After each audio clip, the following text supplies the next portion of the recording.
Radio The Bunk, 99.5 FM. Be the Bunk.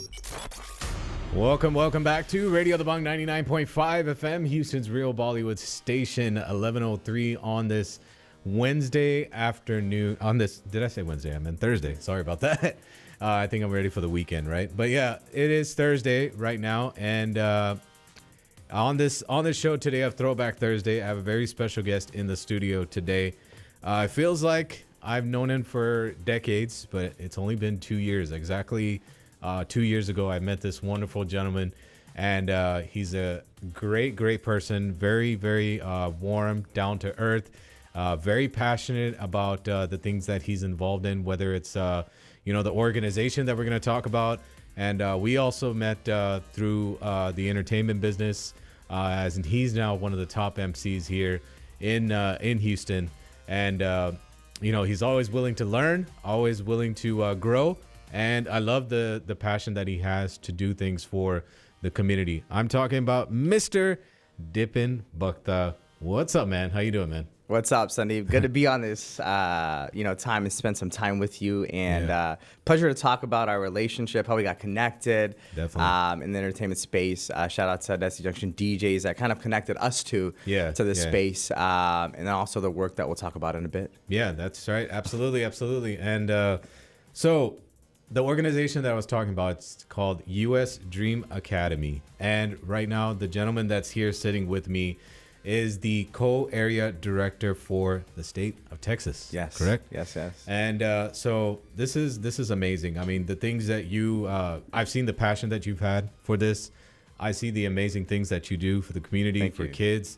U.S. Dream Academy. Tell us a little bit more about that. Absolutely. Well, first of all, I want to say thank you, Sandeep, and the radio station for really allowing me to talk about this and the work that we do nationally. U.S. Dream Academy is a national nonprofit organization. We're so excited to celebrate 25 years this year. Wow. And we were founded in the East Coast by a gentleman named Wintley Phipps and our co-founder, Diane Wallace Booker.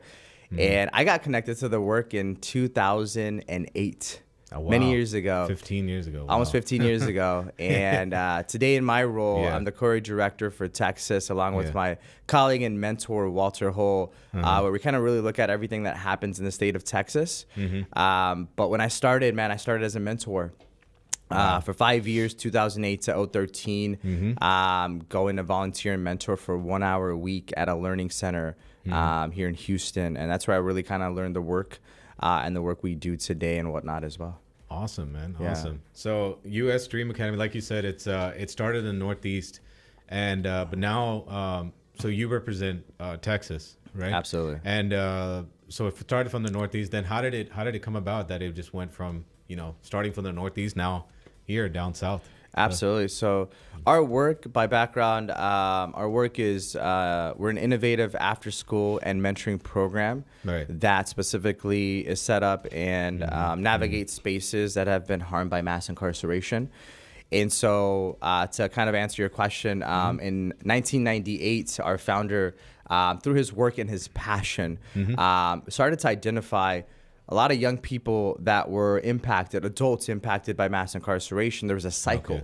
Okay. And the cycle affected young people that were kind of generationally impacted by it. So they opened up learning centers in 98 in D.C., Philly, and Baltimore. Wow. Okay. And then in 2002, with the help of Congresswoman Sheila Jackson Lee and former Senator Rodney Ellis, we opened our first learning center at the 3rd Ward Multi-Service Center in 3rd Ward, Houston, right, in 2002. Wow.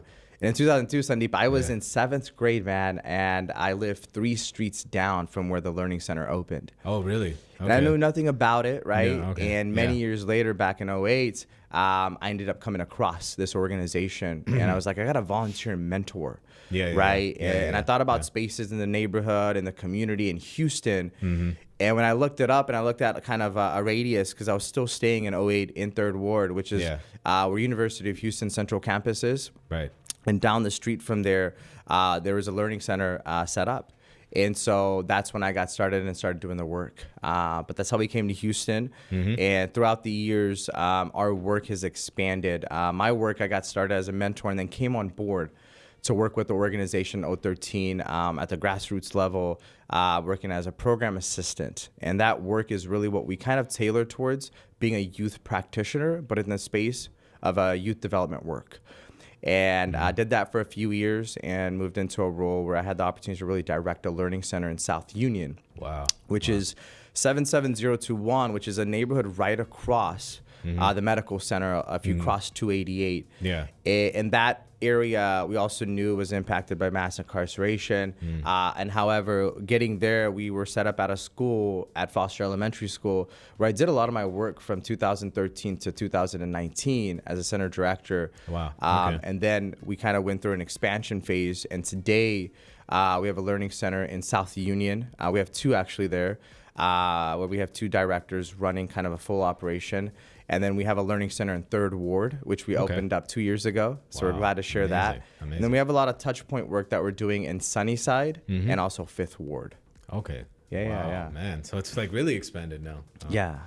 Amazing. And I love y'all's, the mission that as I read it here, to inspire and invest in the lives of children of incarcerated parents and families and communities harmed by systematic inequities, right? Yeah, absolutely. That's amazing. So yeah. Tell us a little bit more about that, like the mission that you guys, how can it impact, children's lives and, or just anybody, like, how does that feel to you when you're able to help or, do something for the community, for kids like that, right? Absolutely. I think it goes back to like how I got connected to the work, and then it goes back into the approach that we do, right, Sandeep?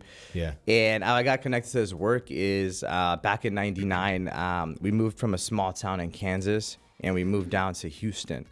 My parents bought a motel in 3rd Ward, and I remember moving into the neighborhood.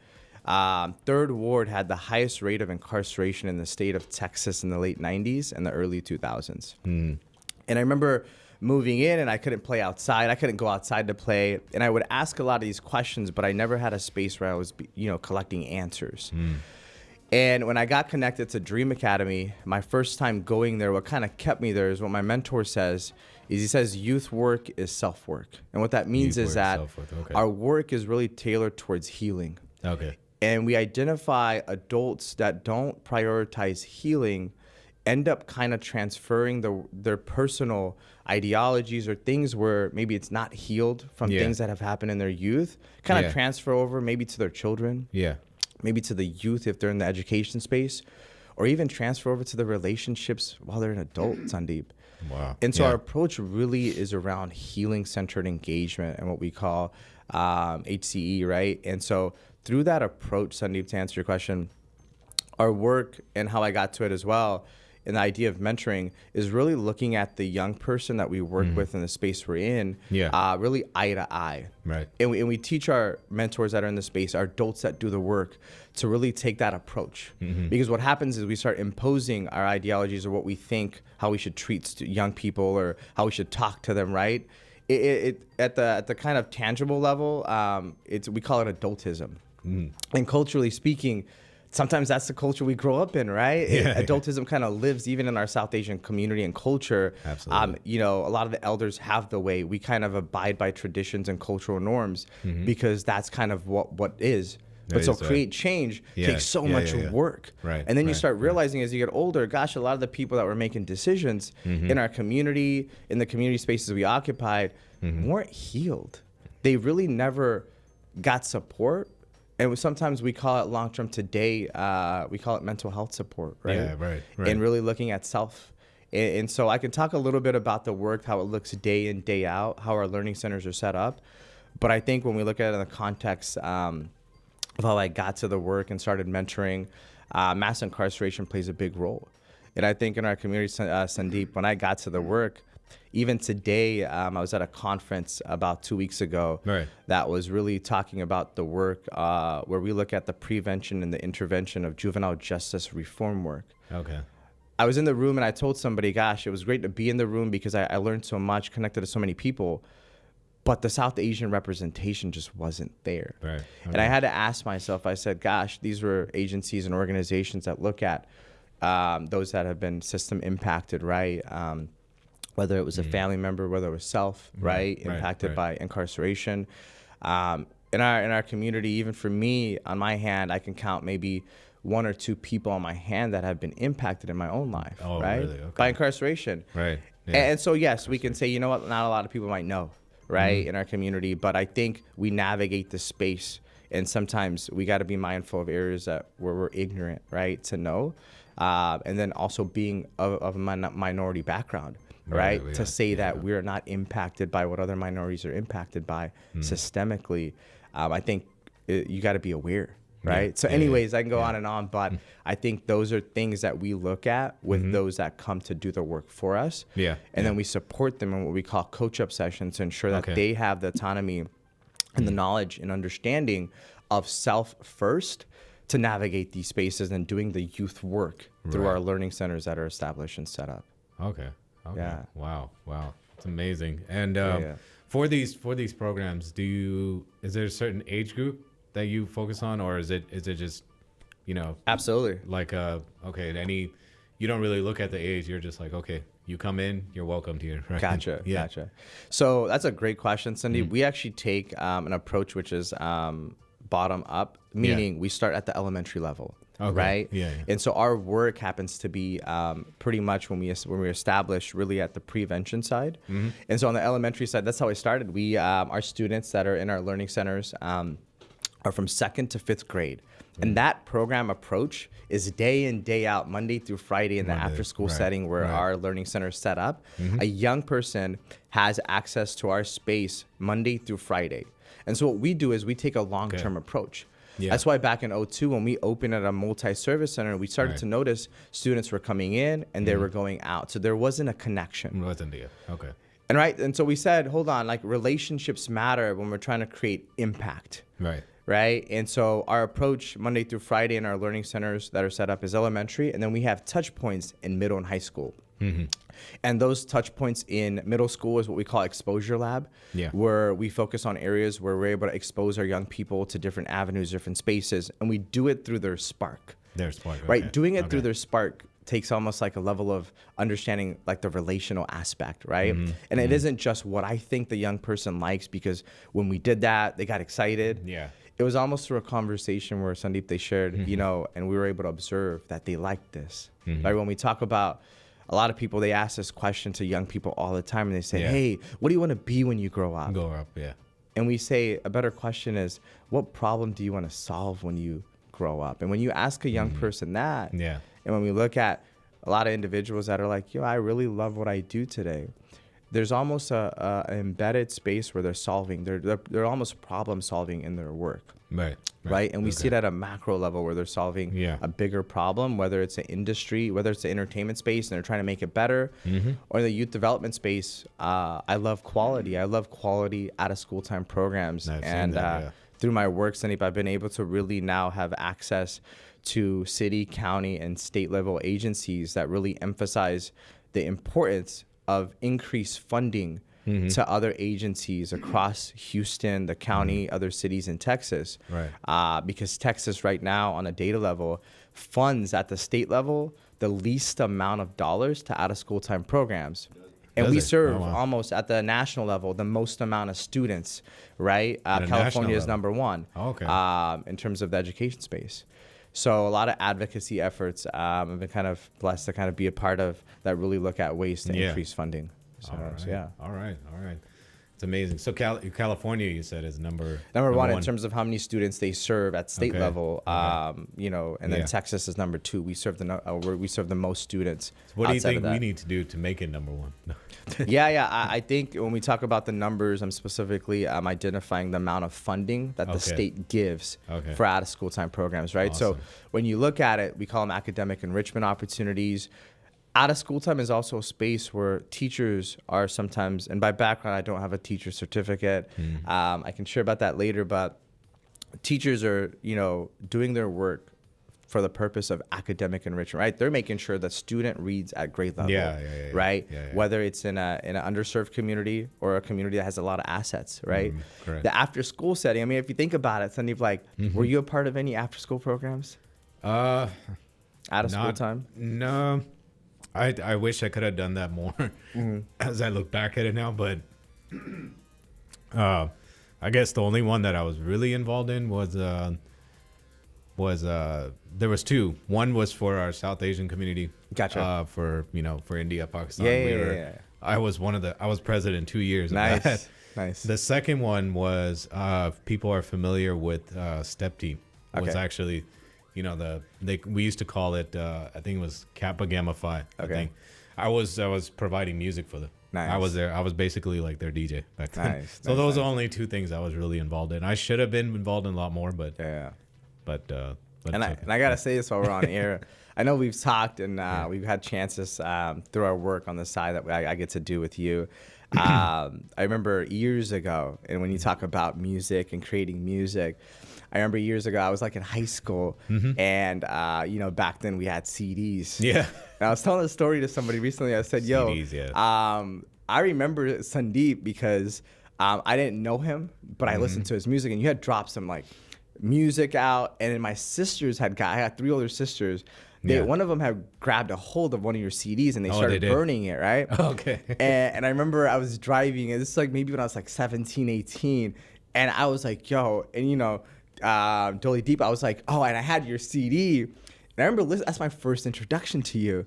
And many years later, oh my gosh, and that's my first formal introduction. And I remember like the spaces my sisters would occupy, they would kind of be you would be in a similar space, and I heard a lot about you. Okay. And then being able to, and then being able to work with you right now and get to know you as a person is totally different. And it's been a privilege to really talk about the brand, the name, and then also the work ethic and things that really you set up, right? So and it's good. Yeah, it's good to first of all, Gen Z kids that don't know what burning CDs means.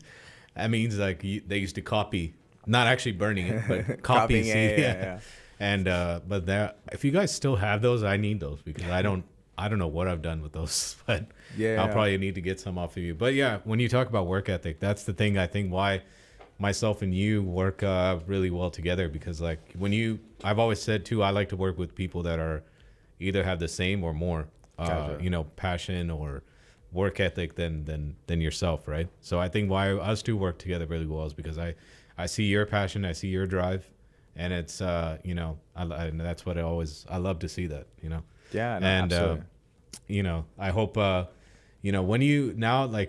before we wrap up, I want to ask you that you are doing things a lot for the kids, right? Doing things a lot for the community, but also now when you do things for nowadays we do things for couples, right? As we are doing in the entertainment business. What's that feeling like? Like when you're able to put a smile on their face, when you're able to do something for them, when they feel like, okay, wow, you changed some sort of aspect or perspective on my life now. How does that feel? Yeah, no, absolutely. And Sandeep, like you're referring to, for those of you listening on, we met 2 years ago as I was able to really look at ways to take some of the things I knew in terms of the skill side, right, and look at the wedding entertainment space through an agency or a company, Desi Junction DJs, to MC. And that's how we connected. And I think for me, it was a big area where I had some skills for certain things, and then I was open and willing to learn about a different layer of skills, right? Which I think a lot of the people on the team were able to support me.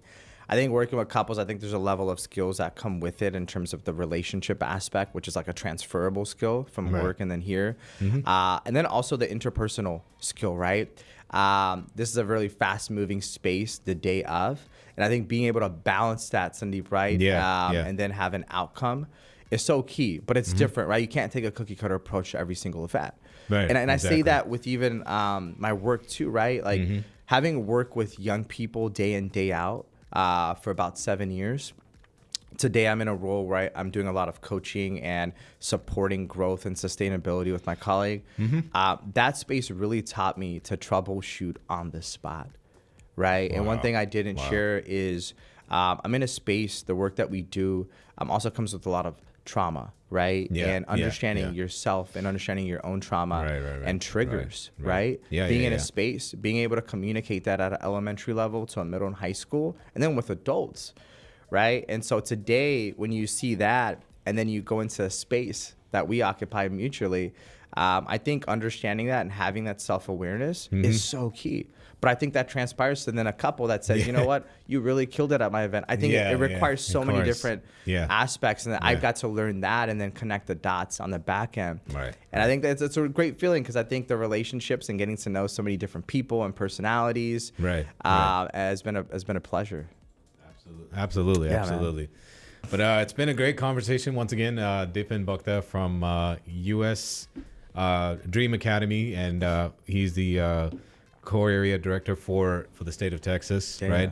It's been a pleasure having you. And before I let you go today, anything else you'd like to say, and anybody that you'd like to point out for our listeners today?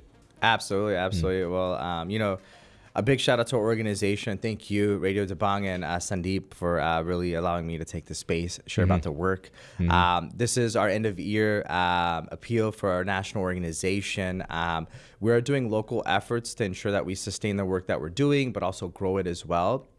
Being that we're under a few grants, and then also working with local donors as well and nationally as well, I want to create connections. If there's anybody listening today, and if you're specifically in the South Asian community and you're looking for ways to give that is different than a traditional model that we've been raised on, and what I mean by that, Sandeep, is I had a conversation, if you give me just a quick 30 seconds. Yeah, absolutely. I had a conversation with a gentleman recently, and I think growing up, like being in a nonprofit space and being South Asian, it was very much that it was very based on tangible. Yeah. And when we saw the dollar move and you gave $1, right? What we see is that somebody, and this is just from my experience, is we wanted to see the highest outcome for the dollar. And sometimes in our community, because I think back from how I grew up, and I'm from West India, Gujarat, and giving was very much like, if you were in the nonprofit space, you volunteered your time in the community, and the operation cost was almost zero. And so today I come across many individuals that want to see a nonprofit organization at a zero operation cost. And say, well, we want the most outcome, right, Sandeep? Right. And what I have to do is I listen a lot, but I think the approach is, you think about Fortune 500 companies, and people love to give to a big company, but then they sometimes have opposition. Well, if I give to a big nonprofit organization, right, maybe, their CEO or this is making this much money, and they're looking at that. And I say, well, if you think about the mindset that's required to sustain and grow and create impact, and then able to communicate, right? And then sustain from an auditing perspective, and then like us, stay in business for 25 years as a nonprofit, takes a lot of back end work, but also takes a thought process that's different. Absolutely. So I share this to say that when you look at giving and you look at those that are giving tangibly, like, what's the outcome? I want to see 100 pencils get to India, right? And I want to see all 100 reach there. Well, you got to look for the middle people that are doing that. Yeah. And to close this, I want to share that sometimes we have to look at those individuals that are in place. So if you're giving today, whether it's US Dream Academy or whether it's any other entity, I always say, look at the culture of the people that are moving the work. If you want to ask a question, don't ask sometimes, what's your impact? Ask, what's the culture and the team dynamics of the individuals that are creating the impact? Focus on relationships and identify the relationships of the individuals doing the work. I think that's really going to create where you're able to give intentionally versus just to a cause that maybe you were like, hopefully my dollar makes their way, right? You really want individuals that are thinking about it, but also on the back end, like our work is not just relationships, it's focusing on individuals that are healing, and also focusing on communities that are actually looking for ways to heal on the prevention and now the intervention side. So I think that's it for me. I think if you do want to connect, we do have a website, we do have an Instagram page, Dream Academy _TX. If you want to also connect with me personal, I think we'll kind of release this to Radio Dipen if you want to learn about the space and also just learn about the work around mass incarceration. Absolutely. We'll of course, we were live on Facebook as well. We'll share that information there. You want to reach out to Dipen, you can contact us here at Radio Dipen. We'll give you his information also. And man, thank you so much for everything that you do, for being here today. Looking forward to many great memories and events with you. Absolutely. And anytime, we love US Dream Academy, and we'll be a big support of that. And thank you, Mike Khan, that always allows us to have this platform here at Radio The Bong 99.5 FM. And before he goes, I told him I wouldn't put him on the spot, but I will a little bit. He just recently got engaged, so congratulations, Thank man. you. Thank you. I appreciate that. Appreciate the love. But yes, Dipen Bhakta is going to be here more often right here at 99.5 FM. And we'll get back to our Throwback Thursday music. But thank you again, Dipen, for being here today. Cool. Thank you. Happy holidays. Happy holidays, everybody. And Throwback Thursday continues right here